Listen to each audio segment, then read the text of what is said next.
Everybody, Slender Ray Wolf God is coming at you with the top 32 in NAWCQ deck profile.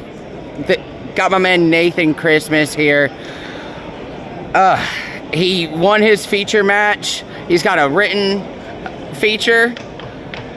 So tell us what you played today.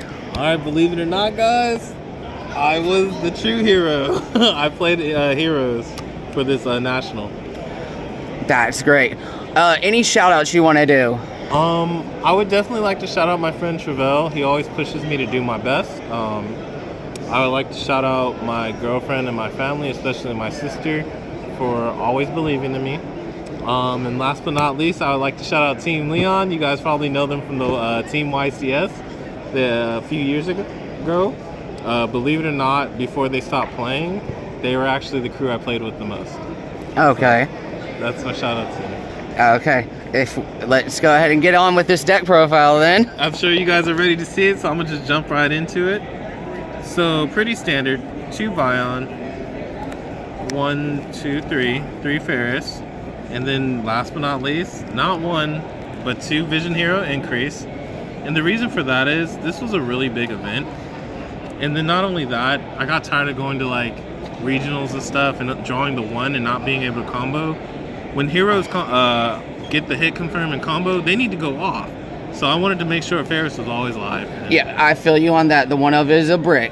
Yeah, and then that's the thing. You could draw the 1. You could draw an increase running 2, and technically it won't be a brick. There's plenty of times I drew this, and I was like, "Ooh, I still get to go off." So yeah. I really just wanted to lower the chances of not being able to play, and I felt like 2 was where it's at for this event. Gotcha. For sure. And then for the Destiny Hero line, I played the 2 Mally, crazy card, the 1 Denier, even crazier, Mr. Skill Drain Plasma, and then Dark Angel Imperial Order. That the Plasma one, that game 1 on their feature match, that was the best thing ever. And and not trying to cap with you guys, like I thought I lost that game. I saw that board and the 5 in hand, and I was like, yo. But I was like, you know what? I got 1 chance and Plasma's it, and I'm really glad I played this card in the main. So there's that for the D line. And then here's for the E line. I only play 1 Shadow Miss, and the reason for that was on the 3rd turn, it's cool to get the search, but I felt like I was already getting my search from other places like Cross Crusader and stuff. So, and especially since I don't play Honest Neos anymore, I was like, 1, I don't want to see it against Cash, so I think 1 is good enough, and it did me well. I do play the 3 Stratos, and the reason for that is, this card is Ferris. You want to see Ferris. Ferris is insane. Look at those beauties, everybody. The Starlights. And with the whole Wake Up line, sometimes you do go into 3, and also there's another reason I play 3. I actually play the Crosskeeper. Crosskeeper with Stratos, not only is it full combo, it's combo with the draw 4. So I was like, I play 45 because I want to see the utility. Not only is this an extender, it lets me see more utility cards. So I was like, I gotta play this card. So that's why I played 3 Stratos. And then I also played the Liquid, pretty self-explanatory. And Mr. Neos himself. That helping out with that Infernal Rage. Oh yeah, the Revolt is crazy. And then for the spells, so you guys know I play the 1 Crosskeeper, but throughout my matches I played 3 technically, and this is why. Rhoda can search it, Foolish can dump it. So without having to play 3 and risk opening 2, I just played cards that equaled it without having to commit too hard. And this plus any of these plus the Crosskeeper equals Stratos too. So I was really happy with these picks. I also played 3 Fusion Destiny. I know there's a lot of controversy because of the new line, but how I feel about Fusion Destiny is that Yu-Gi-Oh has a lot of good cards are actually stuff like 1-card starters. This is a 1-card starter. Yeah, it's one of the best 1-card starters because you bring out the DPE and you got your Malian Denier Engrave. And then Fusion Destiny, at minimum, always equals Plasma DPE, as you guys saw in the feature match. And then not only that, if you open this with your other starters, it's usually just game. So because you can play through interruptions and then slam this down last, and that's that. And if this is your only starter, shoot, I'm not complaining from a PAS on DPE. That's a pretty good board. So I like it at 3.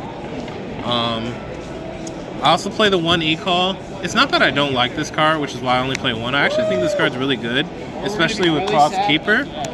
I only play 1 because I only wanted to play 17 starters, since I felt like 17 starters for 45 was pretty good.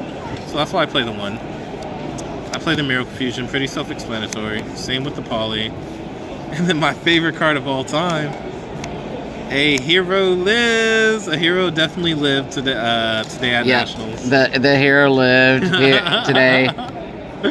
I only played 2 Mass Change in the main. The reasoning for that is I wanted to make space for more utility, like I said. And then not only that, I didn't want to see this card going second like that. So I was like, but I do want to see it going first. So I was like, you know what? I think 2 is a pretty good number. And I wasn't disappointed. I like 2. Talents. So on the consistency issues, this card's really strong. I think this card's amazing right now. Pistols, hand traps, like this card's good. So your question probably is, well, why aren't you running 2 or 3? If I had to be real with you, heroes already have a problem with having weird hands because our engine is so big. So I wanted to cut. I didn't want my utility cards to add to those hands. So if I only play 1, there's no chance of me drawing 2. Yeah, because the 2 is technically considered a brick. If you have the 1, it's a lot better. So I was like, you know what? I really like this card, but let's just play 1. We gotta try to be consistent where we can, and I liked how it worked out. 2 Dark Ruler, no more. I know a lot of people are like, what? That's weird. You're a go first deck. You're talking about consistency. Why are you playing this? Let's be real, guys. We're not gonna always go first.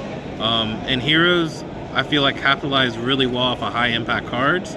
So this card is just, especially with the new hero line, we can afford to Dark Ruler and just set up and then pop their board and do stuff like that.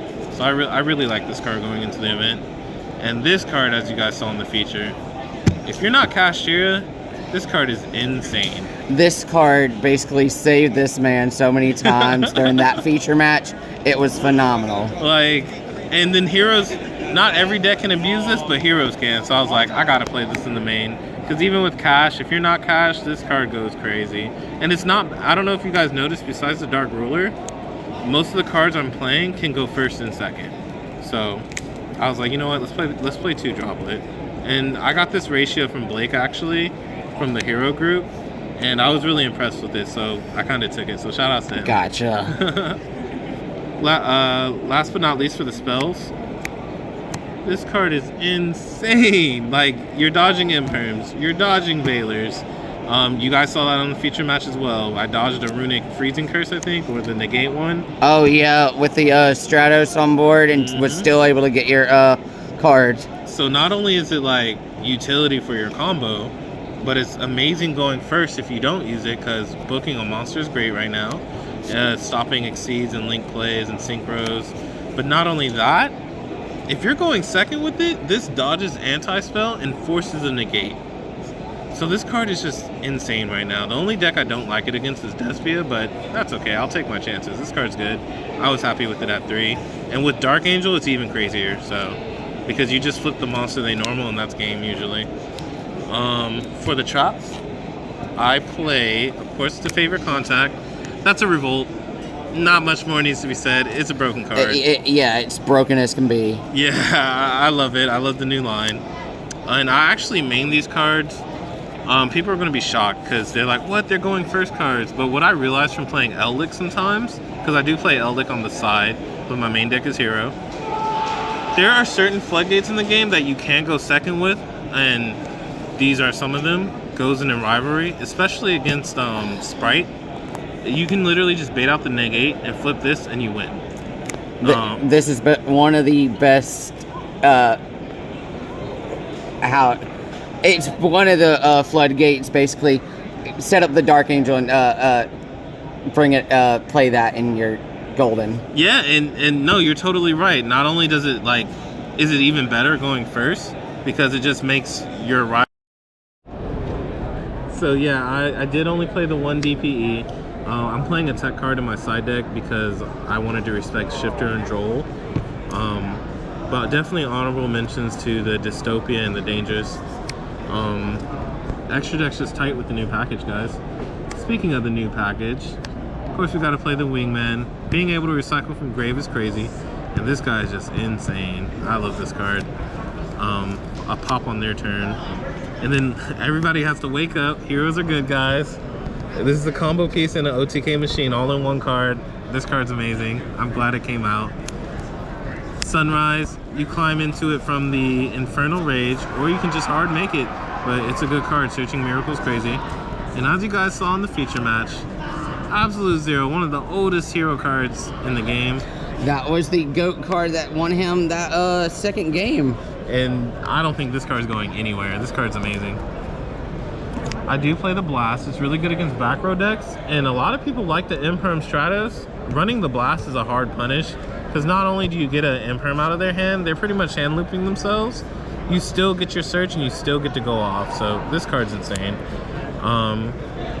Double Dark Law. Gotta respect the law. I don't think I need to explain it. Like, D-shifter with legs. Gotta respect the law. Basically. And then I really didn't want to have to play it because it's an extra deck slot, but guys, searching the Neos is really important. It's basically taking a brick out of the deck. Exactly, and then it's pretty much a fusion link kind. That whole combo is too good not to play this. And then I do play Cross Crusader. They need to make this a super already. I'm ready. Super or an ultra. It Right. would be the best thing because Japan's already got it as a secret. Yeah, and this card's so good in the deck. The fact that you can use it as an extender, starter, and even a recursion or a crackback, this card's insane. Like, being able to revive DPE if they bail or kaiju is just really, really good. This card's amazing. I can't wait for us to get a holo version. And then here is the controversial slots.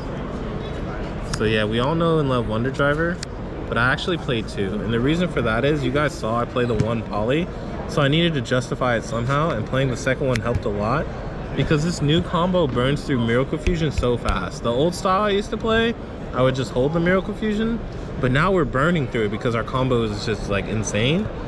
But I would notice, like, in playtesting, I'm like, I wish I would have the Miracle Fusion. I wish I didn't have to hold it. So my way to circumvent that was to play two of these and play it for the turn 3, and it worked phenomenally well. Like, I'm just impressed with having to, like, it comes up way too much to where I gotta reset the Miracle by just making him off a Denier. Like, it's so good. So how does the deck feel without the Dread Decimator in there?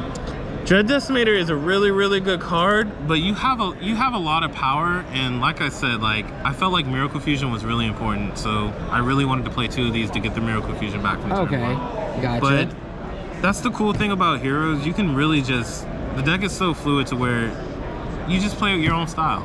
So okay, yeah, I didn't miss the Dread Decimator, but Dread Decimator is a good card, so I don't blame anyone who does play it. But I just, getting the Miracle back, too important. We burned through it so fast. We burned through it so fast, it's not funny. And then we burned through the one on our turn 1. So, and then last but not least, this was the addition I had to put in because I wanted to respect Droll and Shifter. And like I said, a lot of people, sometimes heroes get those weird hands to where we just have our one starter, Hero Lives or something, and they stop it with Imperm Ash, and we're in trouble. So I played the Baguska, and the reason for that is, if they're gonna Droll and Shifter us on a Hero Lives, or even if I get my Cross Keeper, which special summons a level 4, I make this. And this came up so many times in the tournament, so where my turn got stopped and I just made him, and my opponents would be like, wow, I do not have an out. It would pass back to my turn, I just killed him. Because especially during Shifter, how I approach it, since there's no real out besides called by, you just have to survive that turn. If you can find a way to survive that turn, you can do your combo the next turn, and Bagusta was a very solid answer for that. Gotcha. Moving on to the side deck. So I didn't like this card at first.